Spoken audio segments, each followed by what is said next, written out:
অত্যন্ত মনোরঞ্জনভাবে উপভোগ করতে পারবেন। সম্মানিত ভাইরা, আল্লাহর সৃষ্টির সবচেয়ে প্রিয় হচ্ছে মানুষ, আর মানুষের সবচেয়ে গুরুত্বপূর্ণ সময় হচ্ছে যুবককাল, যৌবনকাল। যুবকরা যেদিকে যাবে রাষ্ট্র সেদিকে যাবে। 5ই আগস্ট তার সবচেয়ে বড় প্রমাণ। আদম সৃষ্টি করে আল্লাহ তাআলা যখন উপস্থাপন একজন যুবকের মতো, একটা যুবক কালের মতো উপস্থাপন করা হয়েছে। রাসূল সাল্লাল্লাহু আলাইহি সাল্লাম যখন নবুয়ত প্রাপ্ত হয়েছেন তখনও অলমোস্ট উনি যুবক ছিলেন।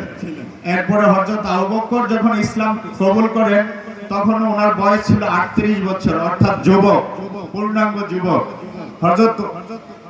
হযরত ওসমান যখন ইসলাম কবুল করেন তখন ওনার বয়স ছিল 34 বছর, তখনও উনি ছিলেন যুবক। হযরত ওমর যখন ইসলাম কবুল করেন তখনও উনি যুবক ছিলেন। হযরত বেলাল যখন ইসলাম কবুল করেন তখনও উনি যুবক ছিলেন।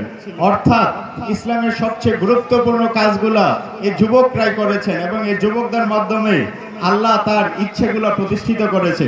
রাসূল সাল্লাল্লাহু আলাইহি সাল্লাম বলেছেন যে 4টি প্রশ্নের উত্তর দেওয়া ছাড়া একটি মানুষ পরকালে তার হাসরের ময়দানে একটি পাও লাগতে পারবে না। সেটার মধ্যে 4 নম্বর যে প্রশ্নটা, সেটা হচ্ছে তোমার যৌবনকাল কিভাবে কাটাইছেন। অর্থাৎ যৌবনকাল সবচেয়ে গুরুত্বপূর্ণ। কিন্তু আমাদের তৃতীয় বিশ্বের রাষ্ট্রগুলো এই যৌবনকালে যুবকদেরকে অত্যন্ত কৌশলে রাজনীতি ক্ষমতাসীনরা যুবকদেরকে ধ্বংস করে দিচ্ছে। সক্রেটিস বলেছিলেন, সমাজের ওপর শ্রেণীর লোকগুলা কখনো চায় না যে যুবক এবং নিচের শ্রেণীর মানুষগুলা সবকিছু জানুক। যদি জানে তাহলে তাদের অবৈধ ক্ষমতা কখনো টিকে থাকবে না। সেজন্য অবৈধ ক্ষমতা টিকে রাখার জন্য যুবকদেরকে ধ্বংস করে দেওয়া হচ্ছে। আমাদের রাষ্ট্রে সেটারও মহামারী আকার ধারণ করেছে।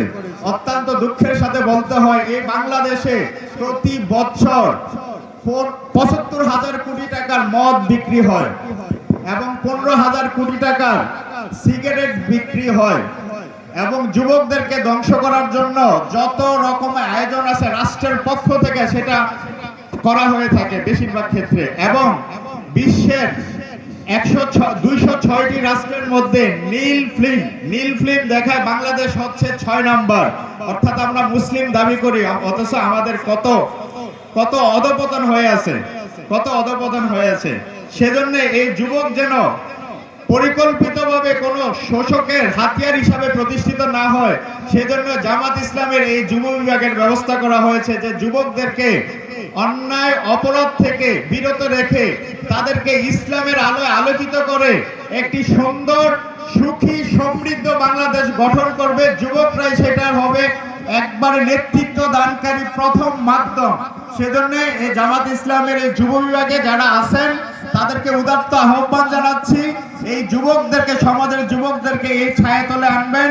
এবং যারা আপনারা এখানে উপস্থিত আছেন, যুবকরা যেন অবৈধ পথে, খারাপ পথে না যায় সেদিকে সজাগ দৃষ্টি রাখবেন। উদাত্ত আহ্বান রেখে আপনারা এখানে উপস্থিত হয়েছেন সেজন্য ধন্যবাদ, এবং প্রোগ্রাম শেষ করার পর্যন্ত অবস্থান করবেন সেই উদাত্ত আহ্বান রেখে আমি আমার স্বাগত বক্তব্য শেষ করছি। ধন্যবাদ। আসসালামু আলাইকুম।